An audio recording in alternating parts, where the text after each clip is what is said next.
నీలకంఠ పదం భోజ పరస్ఫురిత మానసం సంభో సేవాఫలం.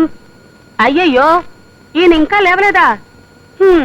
ఈయన నిద్ర లేచి స్నానం చేసి పవిత్రుడయ్యేదాకా కూర్చుంటే వర్జం వచ్చేస్తుంది. చెప్తా.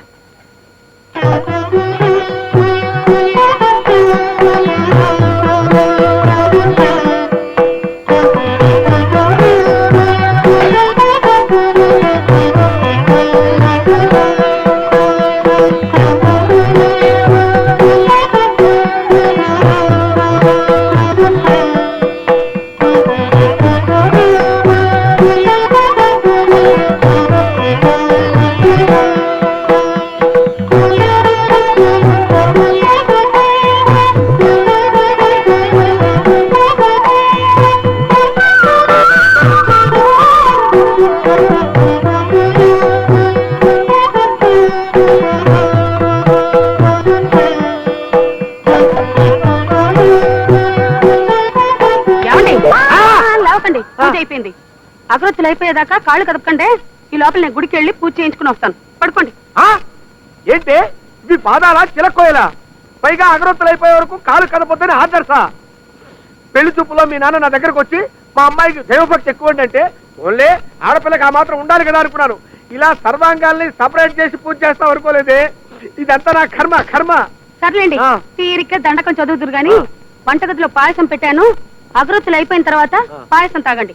పాచి నోటితో పాయసం తాగితే పితృదేవతలకు మంచిదట. పాచి నోటితో పాయసం తినమంటావా?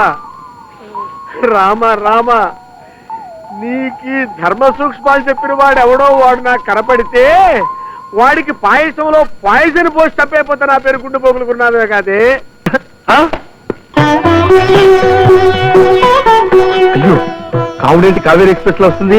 ఇదిగో రాంబాబు, రాంబాబు, మా ఆవిడ వస్తుందయ్యా. కనపడితే కాల్చుకు తింటుంది. ఇవాళ నేను ఆఫీస్ లో లేను, క్యాంప్కి వెళ్ళని చెప్పడం మా ఆవిడికి నీ పుణ్యం ఉంటుంది. హే బాబు, అయ్యో. గుడ్ మార్నింగ్ గారు లేరా? నేను ఆయన భార్యని. అష్టలక్ష్మి గుడికి వెళ్ళి అష్టోత్తరం చేయించుకుని వచ్చేసరికి ఆయన ఆఫీస్కి వచ్చేసారండి.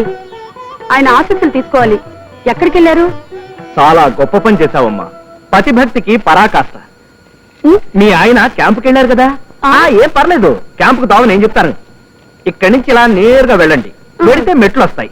ఆ మెట్లు ఎక్కితే పైకి వెళ్తారు, మళ్ళీ మెట్లు వస్తాయి, కిందకు వచ్చేస్తారు. నేరుగా మళ్ళీ ఇటే రండి. ఈ బెంచ్ కిందే ఉంటుంది. ఏమండి, మీరు ఇక్కడున్నారా? అక్షంతలు వేసి ఆశీర్వదించండి. కావుడు, ఇది ఇల్లు కాదు, ఆఫీసు. ఆశీర్వాదం కోసం సరాసరి ఆఫీస్కి వస్తావా? తొందర కానీ మళ్ళీ బాగా వస్తాడు. దీర్ఘ సంబంధం భవ.